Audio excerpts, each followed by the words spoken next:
Sometimes the hardest lessons come from the people we trust most. I'm about to share something with you that still makes my hands shake when I think about it. Not from anger anymore, but from the sheer weight of what I lost and what I learned. It's about love, loyalty, and the devastating price of blind trust. But before I tell you how I ended up here, sitting among cardboard boxes in my daughter's living room at 68 years old, let me take you back to where it all began. My name is Dorothy Brennan, though most people call me Dot.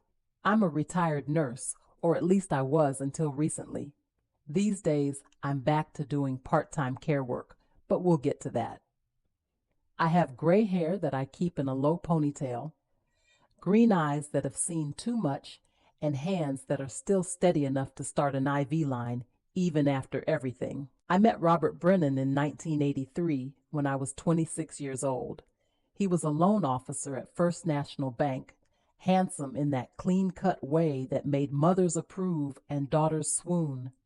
I was working the night shift at County General Hospital, my scrubs perpetually smelling of antiseptic and instant coffee.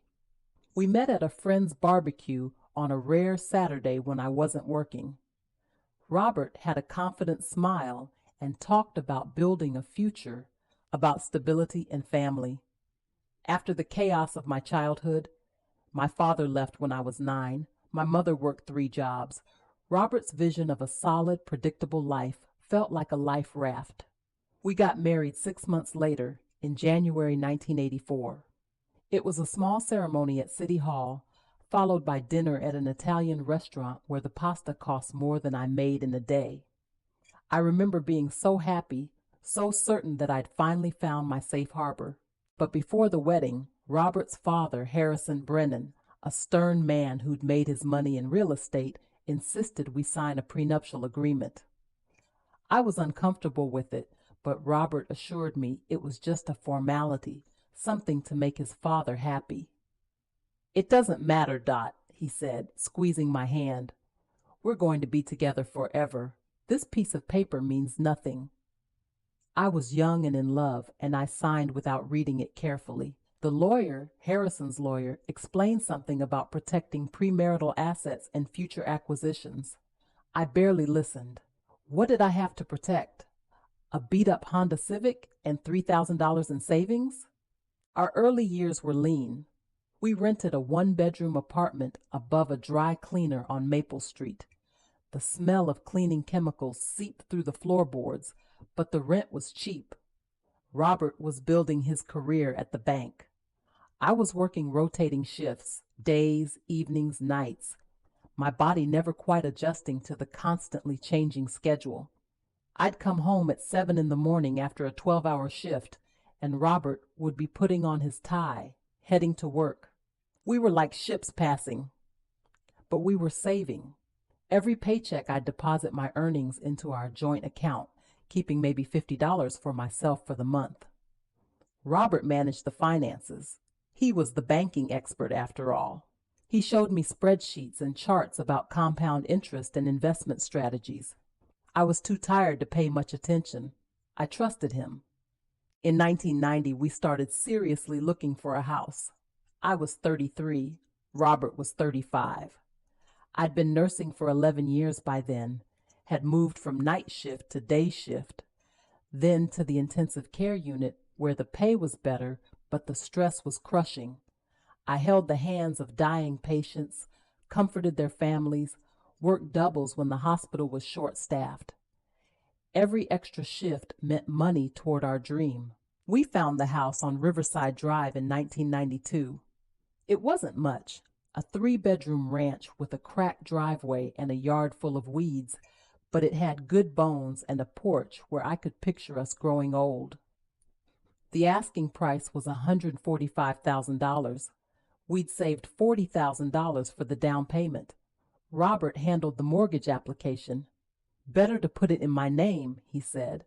"My credit score is higher. We'll get a better interest rate." It made sense. Robert knew about these things. I signed where he told me to sign. The day we moved in, I cried. At 35 years old, I finally had a home, a real home. I remember standing in the empty living room, sunlight streaming through the bare windows, and feeling like I'd made it. Robert kissed my forehead and said, "We did it, Dot. This is our castle." I made that house a home. I painted the kitchen yellow because it reminded me of sunshine. I refinished the hardwood floors on my hands and knees. I planted a garden, roses mostly, because my grandmother had loved roses. Pink ones, red ones, even a few yellow climbers that eventually covered the side fence. I learned their names: Peace, Mr. Lincoln, Double Delight. I talked to them while I weeded, told them about the patients I'd lost, the ones I'd saved. That garden was my therapy. The years blurred together in the way that married years do. Robert got promoted, then promoted again. He became a regional manager, started traveling more. I kept working my shifts, kept depositing my paychecks, kept making our house payments from the joint account. We had a routine. He golfed on Saturdays. I gardened. We had dinner together most nights, watched the news, went to bed. It wasn't passionate, but it was comfortable, safe. We never had children. We tried in our 30s, saw doctors, did tests. The problem was mine, something about my uterine lining. Robert said it was fine, that we'd be happy just the two of us. Looking back, I wonder if he was relieved. In 2012, when I was 55, we made the final mortgage payment. 20 years of payments, never late, never missed. I remember Robert opening the bottle of champagne, toasting to "our house, free and clear." I felt such pride. I'd worked so hard. All those night shifts, all those overtime hours, all those times I'd come home so exhausted I'd fall asleep in my scrubs. It had been worth it. I kept working even though Robert suggested I could retire. "You've earned it," he said.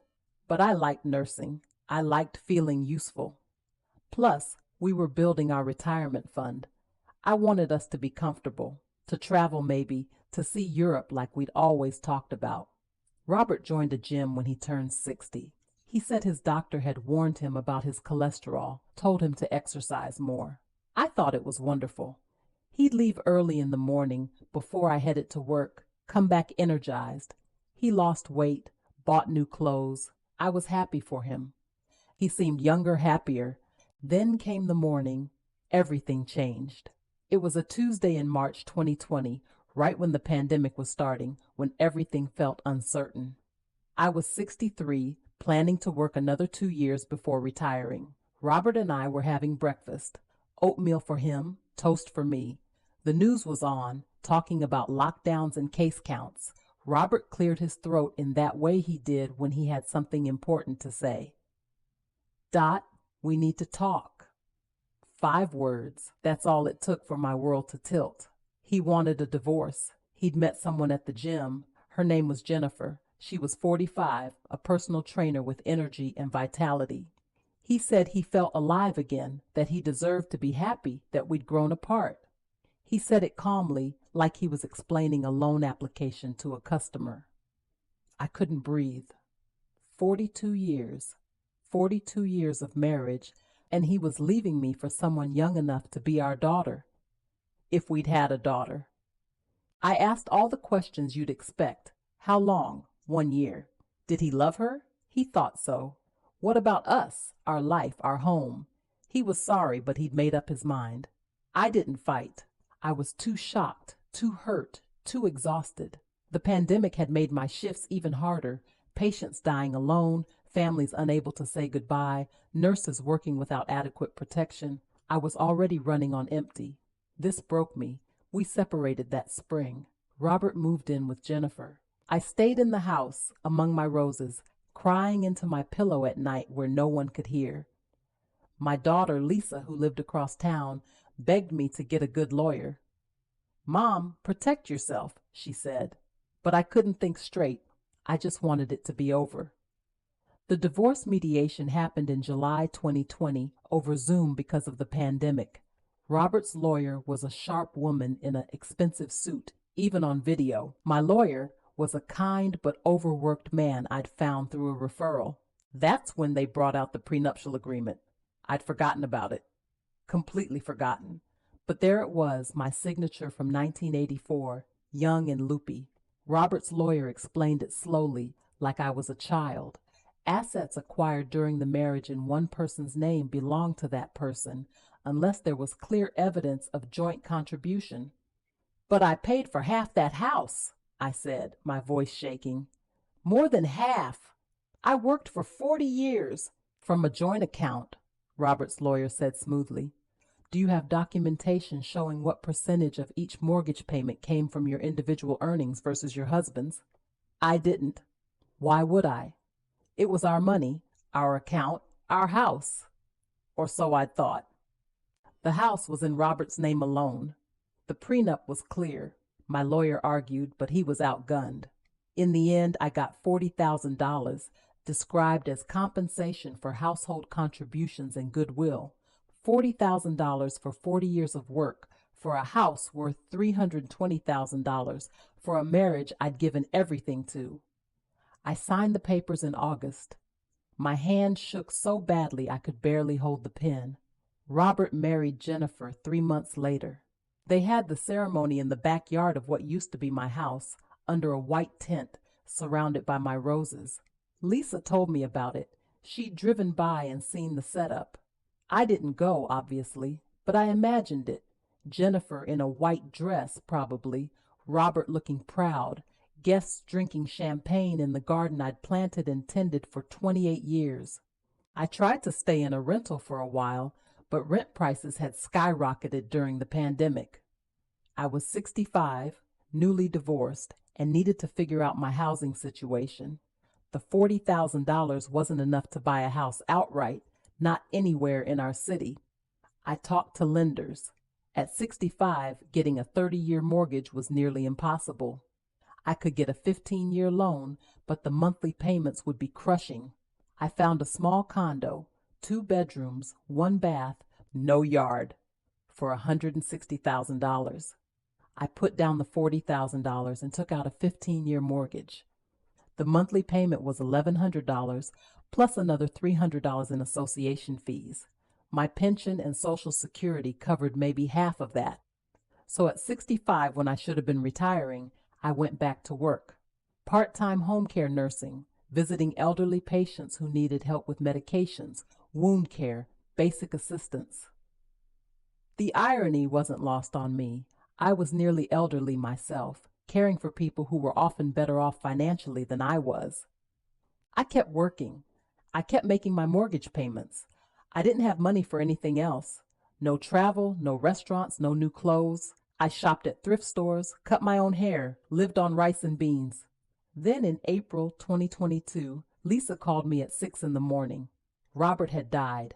Heart attack. He was 67. I felt nothing. Not sadness, not satisfaction, just a hollow numbness. I'd loved him once, loved him desperately. That love had curdled into something else, something I didn't have a name for. I went to the funeral. I stood in the back, wearing a black dress I'd bought at Goodwill. Jennifer was in the front row, crying theatrically, wearing what looked like a very expensive black suit. Robert's lawyer was there. A lot of people from the bank were there. A few looked at me with pity. After the service, I heard people talking about Robert's will. He'd left everything to Jennifer.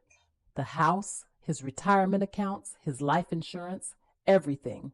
Not a penny to Lisa, his only child from his first marriage. Nothing to me, the woman who'd worked beside him for 42 years. I didn't stay for the reception.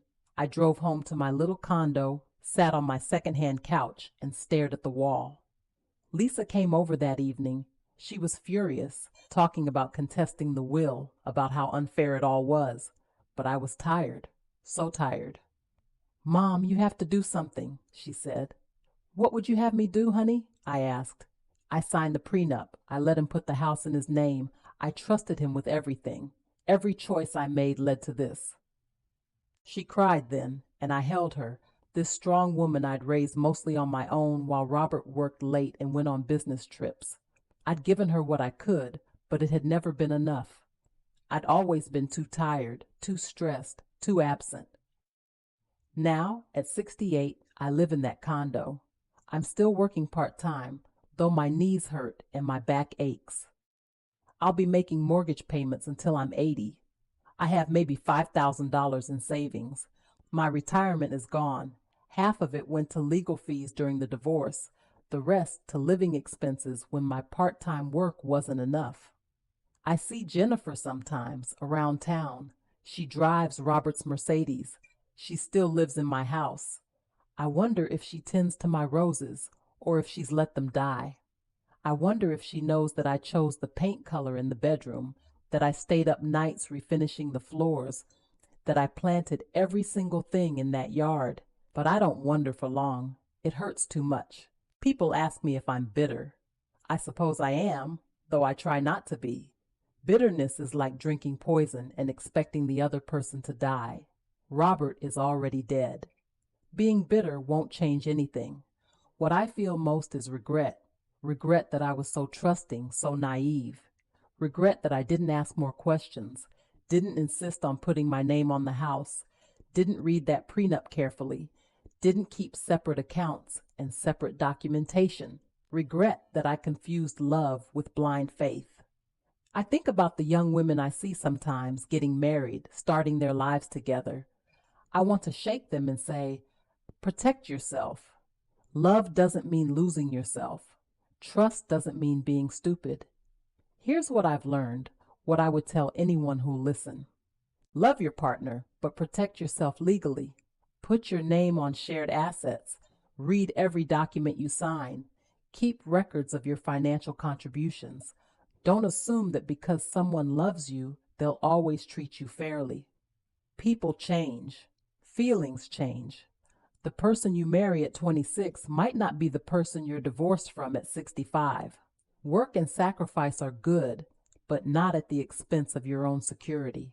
I was so focused on being a good wife, on contributing to our future, that I forgot to protect myself.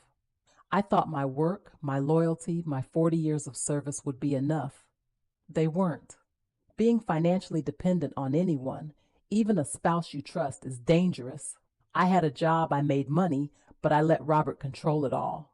I should have kept my own account, my own credit, my own safety net. Don't wait for someone else to take care of you in your old age. I thought Robert and I would retire together, would enjoy our golden years in the house we'd built together. Instead, I'm 68 and still working, still struggling, still alone. Sometimes late at night in this condo that will never feel like home, I let myself cry. Not for Robert, I'm done crying over him, but for myself. For the young woman who worked so hard, who trusted so completely, who thought love and loyalty were enough. For the 40 years I gave to a man and a marriage that gave me nothing back but $40,000 and a broken heart. I cry for my roses too, the ones I planted and tended and loved. I wonder if they're still blooming, or if they've been ripped out to make room for something newer, younger, better, like me. But I'm still here. I'm still working, still paying my bills, still getting up every morning, even though my body aches and my heart is scarred. I visit my patients, hold their hands, listen to their stories. Many of them are widows, living alone, struggling financially. We understand each other. I have my daughter who calls me every day and invites me for Sunday dinners. I have my health, mostly. I have my skills. I can still start an IV on the first try, can still comfort a frightened patient, can still see death coming and know when to call the family.